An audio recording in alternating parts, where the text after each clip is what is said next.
Hey, Pastor Steve Waldron, and today we're going to look at some of what my opinion is the most interesting parts of the fossil record and that show really evidence for worldwide flood. So thanks for being here. Join us daily. Share with your friends, family, church family, and I hope you're having an incredible day in Jesus. So rapid burial. This is we're using as our discussion starter book, In the Beginning by Waldron. He's got a PhD from MIT. Taught at the Air Force War College. So rapid burial. Now, let's just look at it. Let's see what he says. Fossils all over the world show evidence of rapid burial. Many fossils, such as fossilized jellyfish, show by the details of their soft, fleshy portions that they were buried rapidly before they could decay. Normally, dead animals and plants quickly decompose. They're finding dinosaur bones with flesh and blood and tissue now.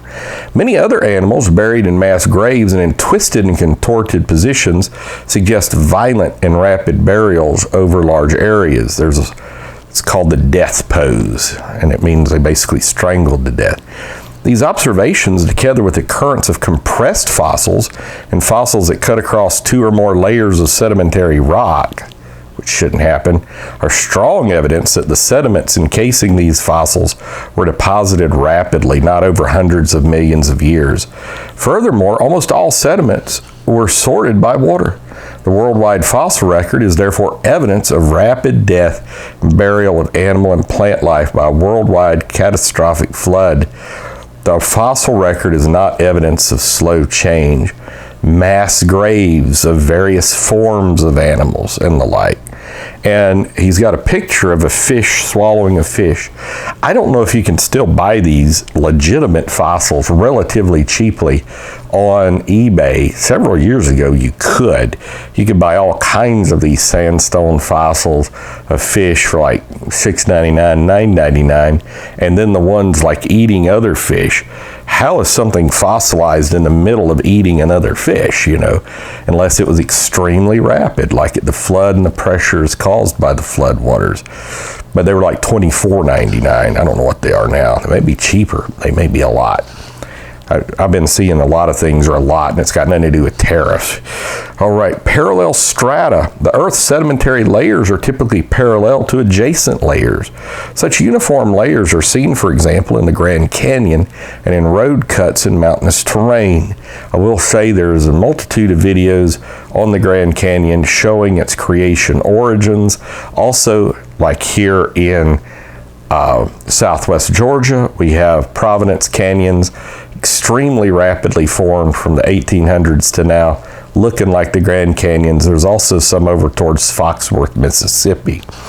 Had these parallel layers been deposited slowly over thousands of years, or millions, erosion would have cut many channels in the topmost layers.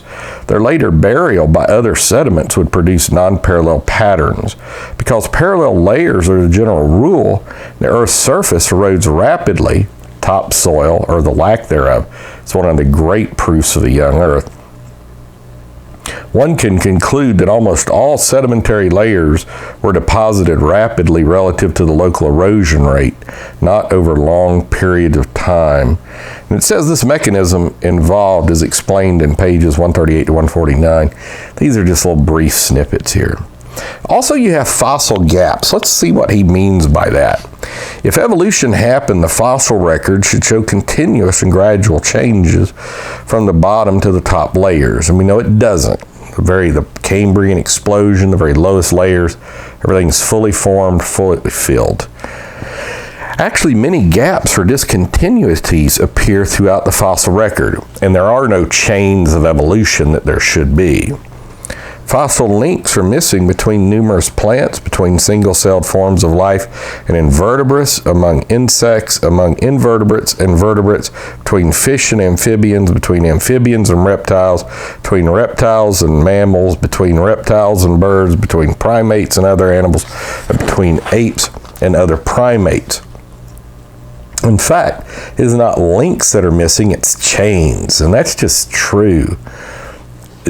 So there's just, people say, well, I found a link, Archaeopteryx or something, but that's one in what should be a chain of things. It's not. Everything we find is just what we see today.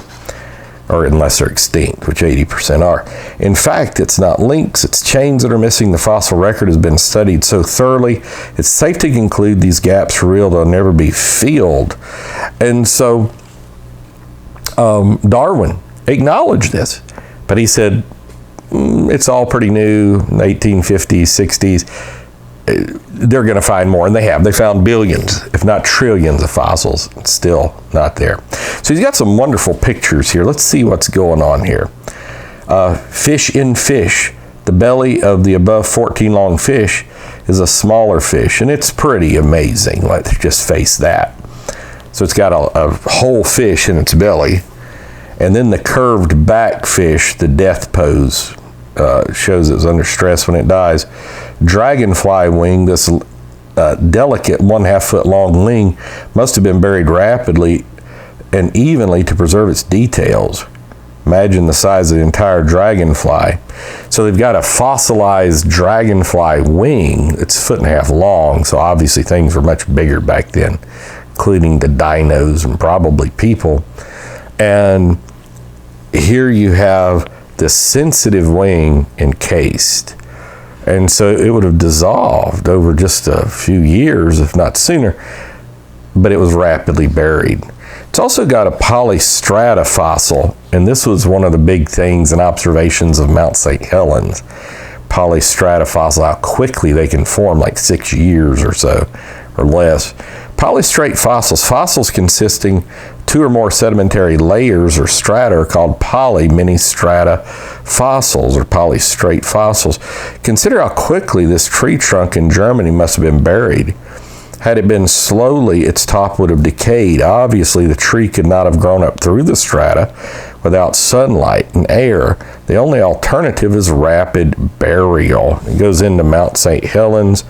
1980, I actually saw trees being buried in a similar way in the lake bottom sediments of Spirit Lake.